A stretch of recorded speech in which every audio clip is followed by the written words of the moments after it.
Disney did the right thing by keeping their mouth shut and not attacking fans about the Acolyte. They have attacked fans in the past, and they didn't do that with the Acolyte. And this is partially why. Because they knew it was bad. Because they saw the criticism and they agreed with it. Here's a question I have for you. Was the Acolyte bad? Do you feel like the Acolyte was a bad show? A bad Star Wars show? I guess you're a racist. That's not a new narrative. We've heard that time and time and time again, and they refuse to stop pushing this narrative that if you think the Acolyte was bad, then you're racist. If you're okay with the show being canceled, then you're racist. And in fact, one of the actors of the Acolyte, Jodie Turner-Smith, who played Mother Anastasia, is saying that Disney is enabling the racism. All right. So she decided to this week clap back, I guess, at Disney specifically. And she had some things to say about the racism that Amandla Stenberg has received online. And first off, I'm just going to say there's not racism here. There might be a couple, but the criticism of the show had nothing to do with race. It has nothing to do with bringing a black person into a Star Wars show, because Star Wars has never been a white person show. There has been Lando Calrissian.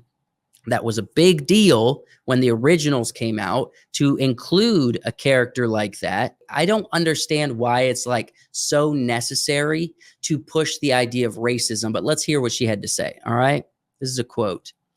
I've never worked with anybody who's handed me an essay on their character, Turner-Smith said. She's referring to Amandla Stenberg. She put so much care and thought and love into that, and it's disappointing to feel like your studio is not having your back in a very public-facing way. Disney has got to stop doing this thing where they don't say anything. When their cast and crew face online bullying, specifically racism, it's just not fair to say anything, to not say anything, she said. It's really unfair. So basically, of all of the reviews I saw on the Acolyte, and I've seen tons of people, especially people like Star Wars Theory, who's been the almost received the most criticism for the fact that he didn't like the show. Nobody was hating on Amandla Stenberg, and no one was being racist. No serious people in the fan base were being racist against Amandla Stenberg. Now, she did receive bullying online after she decided to release a diss track about people being racist because they're not vibing with the show. Then she went on The View and called people who don't like the show, who are critical of the show, racist. And then at the end of the show, when it got canceled, she put out a video on her Instagram. You remember the one where she was like fixing her hair the whole time, where she was like saying thank you to all the people. And then she decided to call the fan base alt-right for getting the show canceled. Look, it is not entirely Amandla Stenberg's fault at all that the show got canceled. Now, she was the lead character who played two different characters. And I do think Amandla Stenberg is not a good actor. Like, she's just not. That has nothing to do with her race. I actually think Jodie Turner-Smith is probably a decent actor. I didn't like her character at all in The Acolyte, at all. But I think she actually has the ability to act on screen. Amandla Stenberg does not. She is not a good actor. She doesn't emote her face. I'm not convinced of the feelings that she has, and I'm not convinced of the dialogue that's coming out of her mouth. Everything falls flat. If you want to call that bullying, I would say it's harsh criticism, but it's not bullying. I'm not like saying you shouldn't be in Hollywood. You're not a good actor. Maybe take some acting lessons. I think you got thrown into a Star Wars project before you were ready, because you're not that good. You got some improvements that need to be made. Nothing to do with your race. Sorry, I do not have anything against you for your race. I do think it was really upsetting and weird for you to put out a diss track on the fans and to go on The View and to call everyone racist and alt-right, because that's a bad look. And I feel like you're just in an echo chamber of people that's telling you to do this. And it's such a bad idea. It would just be nice if the people that have all the money were showing their support and putting their feet down, saying, this is unacceptable. You're not a fan if you do this. Make a really big statement and just see if any money leaves. I bet it won't, because people of color, especially Black people, make up a very large percentage of buying power. They might find that it's actually more lucrative for them, but everyone's using woke like it's a dirty word. There's a lot of thoughts I have to say about this. Putting your feet down and saying this is unacceptable. Disney did the right thing by keeping their mouth shut and not attacking fans about the Acolyte. They have attacked fans in the past, and they didn't do that with the Acolyte. And this is partially why. Because they knew it was bad. Because they saw the criticism and they agreed with it. They were like, how much money did we spend on this? Who created this? Leslie Headland? What? Who made this decision? They looked down the long executive table, at Kathleen Kennedy, and she's like, but the Force is female. Yeah. No, they didn't say anything, not because they thought it was racism, because they listened to people like Star Wars Theory. They watched his videos and said, I agree with this guy. It's not good. And it cost way too much for the crap that we ended up getting. If they were to say you're not a fan if you do this, sure, that's a statement. You're not a fan if you're being racist. Here's the problem. You're gaslighting us and telling us that you received a bunch of racism. Not on the internet, not in the spaces that I hang out in, not in everything I've consumed. Maybe there were some YouTube comments, maybe there were some Instagram comments that were a bit racist, but the criticism of the show was because the show was so horribly done. If the actors didn't get involved, all of that criticism would be put on the white lady, former assistant to Harvey Weinstein, Leslie Headland, because her and Kathleen Kennedy are the ones that made this show happen. So all of that criticism would have been put on them. But instead, they decided to join hands and be like, no, we're going to gaslight everybody and say this is just racist. That's a big mistake. She's saying it's a big mistake to keep your mouth shut as a studio. I would say it would be a big mistake for them to say anything at all, because they already know they're in hot water.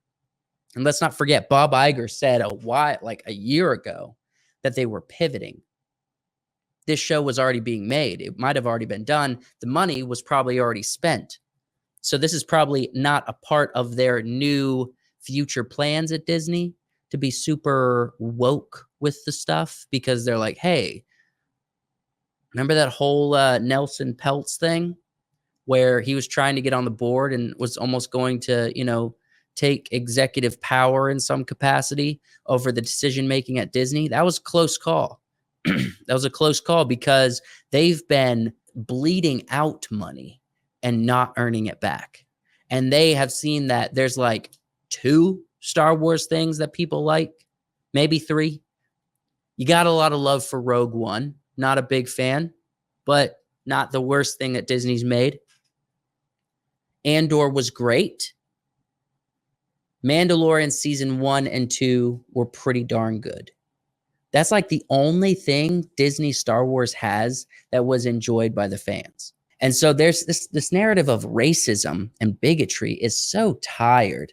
And the fact that like actors keep showing up and even talking about it is it's a bad look. It really is. So Turner Smith expressed hope that things will change, saying opinions change, and she believes the world will someday get to a point where people will stop caring about people of color being in franchises created by white people. Again, this is like a complete misconception of the criticism here. This is a gaslighting thing. It's like a never-ending cycle. It's like hire a bunch of people who are super woke activists who don't know how to tell a story. tell a really bad story, dump a ton of money into it, put it out to the public, receive criticism because they weren't entertained, they didn't like the crap story that was created, gaslight the fans, say that they are racist, move on, give those same woke activists the rights and the ability to write another crap story, and the cycle just keeps going. It's like after every single show that's been put out by Disney recently, it's like there's this constant gaslighting of telling the fans that they're racist or bigots in some capacity because they didn't like the story. They didn't like the show. They didn't think the characters were good. It's not about the color of their skin. I don't care how many times they repeat it. The internet's going to respond by saying, you're wrong, you're crazy, you're living in an echo chamber. It's not about the race. Get someone who can write, get Amanda Stenberg some acting lessons, include Jodie Turner-Smith in it, cast her again, tell a really good story, try to do it on a lower budget than you got for this, because sometimes struggle makes a better product. If you're given the world before you've earned it, you tend to not know how to handle it. So give them a skeleton crew, literally, and have them try to create something amazing with not like every resource available to them. They might come up with something better. Change out the writers, change out the creators, and you might be surprised what you come up with. And the fans will actually like it if those steps are followed. If the lore is respected, if it feels like it works linearly, if it feels like it's respecting and setting up the Skywalker series in a respectful manner, if it feels like it's not just this women empowerment like priority of the story. It's not so much about women empowerment that can't be in the show. It's about the whole show was about women empowerment. It was like that was the whole thing. From the originals, Princess Leia, she is the princess. She is a main character in the original Star Wars that were made in the 60s and 70s. There has been women empowerment in the show from its conception.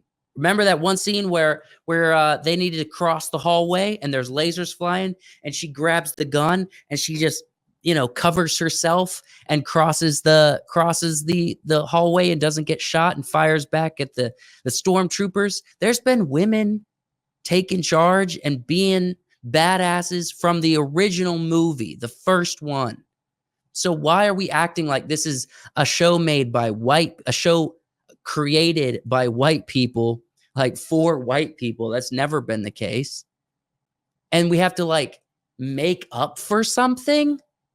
Like there are things in the world to make up for when it comes to diversity. The Star Wars is not one of them. Absolutely not. So this is just such a false, fake, tired narrative that keeps being repeated about the Acolyte and anything that's diverse. It's starting to make me think they just cast diverse people so that when the show receives criticism, they have a blanket to say, it's not us, it's racist culture. It's not that we don't know how to tell a story. It's the racism in culture. It's not that we completely dropped the ball and wasted $300 million of Disney's money on a show that had 8 episodes that were only 25 minutes long a piece. It's not that like we wasted the equivalent of an entire city's housing rent on a piece of garbage. It's that culture's so incredibly racist. Like they're over here in the corner, just like holding their knees, just swaying, being like, you won't even believe how racist this world is. And it's like, no, stop gaslighting yourself. You guys just dropped the ball. You made a crap show on way too much money, and people are upset about it. And it's not Jodie Turner-Smith's fault. She's an actor, and she's not a bad actor. But it's a problem if she's going to continue this narrative that it's the fans' fault when it's a false accusation. It's just false. I always get worked up on these things. I always get worked up, man.